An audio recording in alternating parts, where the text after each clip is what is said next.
So during that 20th anniversary live stream for the Xbox brand, Microsoft announced a bunch of Xbox and Xbox 360 games that would become backwards compatible immediately and been added to the store. There were some pretty big highlights, things like Max Payne, Time Splitters, and the entire Fear series, but there is a pretty interesting side effect that came with that, as there were some games that you could only play using the physical copy itself, and had an expected impact on the market. Guys, if you enjoy these videos, make sure that like button helps out a ton. And if you're new here to the Spawnwave Plus channel, make sure you subscribe down below. So first, let's talk about some of the games that are disc only. Now, these are games you would actually have to go out and source the Xbox 360 disc and then put into your system, which means if you have an Xbox Series, you wouldn't be able to play these games, unfortunately. However, I have a feeling there were licensing issues, whether it's likeness or music or anything there, that keeps Microsoft from being able to actually sell these games digitally on their storefront. But they can make them backwards compatible, so if you have it, you can just pop it in and off you go. Well, it looks like a couple of these games, for example, 50 Cent, Blood on the Sand. It was going at a loose price. This is video game price charting. They're usually behind a little bit when it comes to them tracking the prices. And remember, we had that live stream a couple of weeks ago. So this hasn't quite caught up to where the fair market value is for some of these games. That's one of the reasons I'm using these. It did seem to start to track this stuff, and that's why the complete price is now up to $58.22. However, it was tracking below $40 there for a while for 50 Cent Blood on the Sand, which, I mean, that's also reached kind of meme status overall. The game itself isn't particularly good, but it is one of those games that's it's really funny to talk about online, and people, of course, throw it out there as this incredible game and all of this. Good collector's piece now, though. If you have it, stick around for a second here, actually.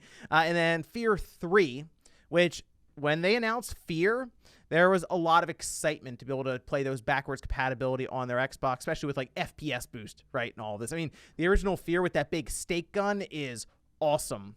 And then I threw this one in there just for fun, another game that you can only play physically. And that's Are You Smarter Than a Fifth Grader, just to kind of test the effects that we have here. So once again, 50 Cent Blood on the Sand, $58 complete. Fear 3, $14.86 complete. And then Are You Smarter Than a Fifth Grader, just over $6 complete. So let's take a look over on eBay and see how they're doing. Why don't we start with Are You Smarter Than a Fifth Grader? That is well, I mean, you can see the pricing here on these games. We have one going for $30 apparently, another one $4 shipping. Basically, Are You Smarter Than a Fifth Grader essentially tripled at the minimum overnight as soon as it was announced to be backwards compatible, just through a physical disc, however. But it gets a bit better than that. Let's take a look at Fear 3.